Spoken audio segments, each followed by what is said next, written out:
नमस्कार, मी दीपक दराडे. तुम्ही पाहताय फॉर द पीपल. मंडळी, महाराष्ट्राचा निकाल हाती येतोय.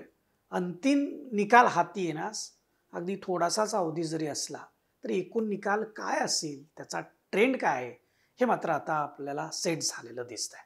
दुपारी 1 वाजेपर्यंतचा जो कल दिसतोय त्यावरून तरी भारतीय जनता पार्टी व महायुतीला प्रचंड मोठं यश मिळताना दिसतंय.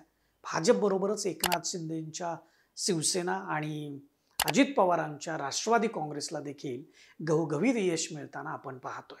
विधानसभा निवडणुकीच्या आतापर्यंत हाती आलेल्या निकालावरून महायुतीला 222 जागांवर आघाडी दिसते, तर महाविकास आघाडी फक्त 49 जागांवर आघाडीवर आहे आणि इतर जागांवर जे इतर पक्ष आणि अपक्ष आहेत ते 18 जागांवर आघाडीवर दिसतात.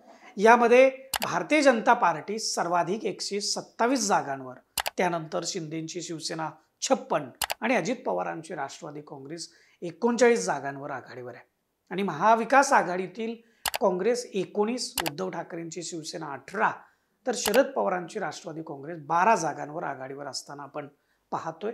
6 महिन्यांपूर्वी झालेल्या लोकसभा निवडणुकीत मोठा पराभव होऊन देखील भाजप, शिवसेना व राष्ट्रवादी काँग्रेसला इतकं प्रचंड यश हे कसं काय मिळालं, याविषयी महाराष्ट्रामध्ये सध्या चर्चेला जोर आलाय. प्रचंड विजयाकडे सुरू असलेली घोडदौड पाहता महायुतीत जोरदार जल्लोष आपण पाहतोय, तर दारुण पराभवाकडे वाटचाल सुरू असलेल्या महाविकास आघाडीत मात्र शुकशुकाट दिसतोय.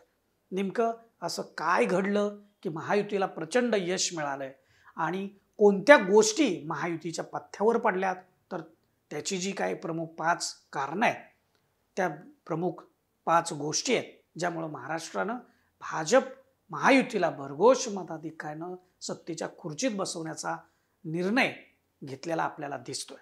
हेच आपण या व्हिडिओतून पाहणार आहे.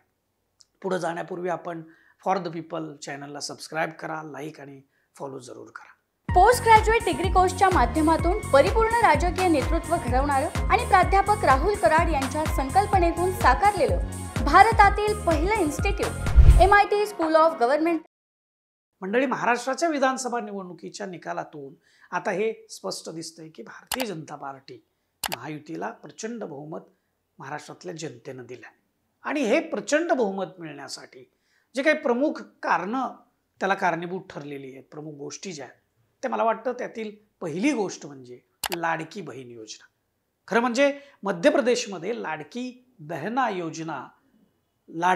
योजना आणली गेली आणि तिथं हातातून गेलेली निवडणूक भाजपनं प्रचंड बहुमतानं जिंकल्याचं आपण पाहिलं. त्यापाठोपाठ झालेल्या लोकसभा निवडणुकीत भारतीय जनता पार्टी आणि महायुतीला महाराष्ट्रामध्ये मात्र जोरदार फटका बसल्याचं दिसलं. पण त्याला मराठा आरक्षण मुद्द्यावरून मराठा समाज, मुस्लिम आणि दलित मतदारांनी महाविकास आघाडीची दिलेली साथ हे आपल्याला दिसलं त्याच्यामध्ये आणि त्यानंच महायुतीला फटका बसला होता. परंतु त्यानंतर भारतीय जनता पार्टी, शिवसेना आणि राष्ट्रवादी काँग्रेसच्या महायुती सरकारनं लोकसभेच्या निवडणुकीच्या वेळी झालेल्या ज्या चुका आहेत त्या दुरुस्त करण्यावर भर दिला. सरकारची प्रतिमा सुधारावी म्हणून लाडकी बहीण योजना ही मध्य प्रदेशच्या धर्तीवर आणली आणि मध्य प्रदेशचाच एक प्रकारे कित्ता महाराष्ट्रातील महायुती सरकारनं गिरवला. त्याचे परिणाम आता महाराष्ट्रातली जी विधानसभा निवडणुकीच्या निकालावर आपण झालेले दिसतात ते पाहतोय. मतदानाच्या दिवशी बहुतांश मतदान केंद्रावर महिलांची संख्या जी होती ती लक्षणीय होती आणि त्यांनी महायुतीच्या उमेदवारांनाच मतं दिल्याचं आता निकालातून दिसतंय. आता दुसरी एक गोष्ट महायुतीसाठी महत्त्वाची ठरली ती म्हणजे वोट जिहादच्या मुद्द्यावर हिंदू मतांचं एकत्रीकरण झाल्याचं दिसतंय. मुस्लिम धर्मगुरू सज्जाद नोमानी यांनी मुस्लिमांसाठी महाविकास आघाडीच्याच उमेदवारांना मतदान करण्यासंदर्भात काढलेला आदेश महायुतीसाठी फायद्याचा ठरल्याचं दिसतंय. सज्जाद नोमानी यांची ती क्लिप भर सभेत देवेंद्र फडणवीसांनी ऐकवली. भाजपा आणि शिवसेनेच्या नेत्यांनी त्याविषयी जोरदार प्रचार केला. हिंदू साधू आणि इतर अनेकांनी त्याविषयी स्पष्ट भूमिका मांडल्या. राष्ट्रीय स्वयंसेवक संघानं त्या आधारे तळागाळामध्ये प्रचार केला आणि मुस्लिम समाज जर वोट जिहाद करीत असेल तर हिंदूंनी एक झालं पाहिजे असं सांगत मोदी, शहा आणि फडणवीस यांनी एक है तो सेफ है चा नारा दिला. बटेंगे तो कटेंगेचा नारा दिला आणि याचाच परिणाम म्हणून हिंदू मतं भाजप आणि महायुतीच्या बाजूनं एकवटल्याचं निकालातून दिसतंय. तिसरी एक गोष्ट महत्वाची वाटते ती म्हणजे गेल्या 5 वर्षात महाराष्ट्रानं अस्थिर सरकार पाहिलं, त्यातून मोठं नुकसान झाल्याचं दिसतं. म्हणजे पाहिलंच आहे आपण ते. आता केंद्रात भारतीय जनता पार्टी प्रणित NDAचं सरकार सत्तेत आहे.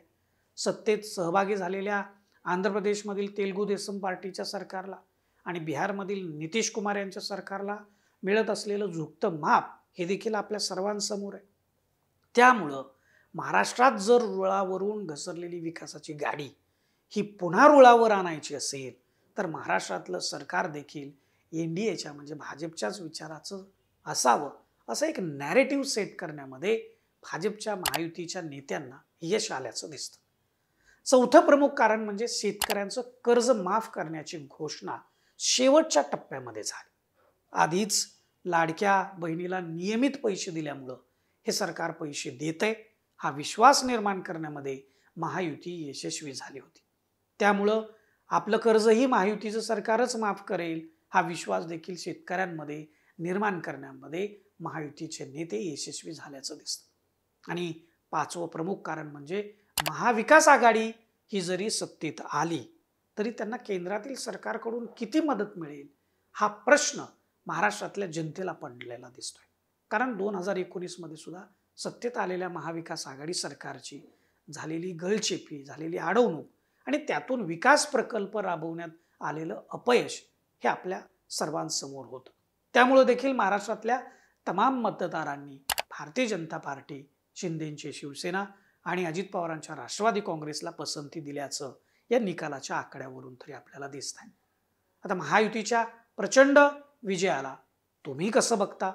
तुम्हाला या प्रचंड विजयाची काय कारणं असतील असं वाटतं ते व्हिडिओच्या खालील कमेंट बॉक्समध्ये जरूर लिहा. आणि आमचे व्हिडिओ पाहण्यासाठी फॉर द पीपल या चॅनलला आपण यूट्यूब, फेसबुक आणि इंस्टाग्रामवरती सबस्क्राईब करा, लाईक आणि फॉलो करा. धन्यवाद.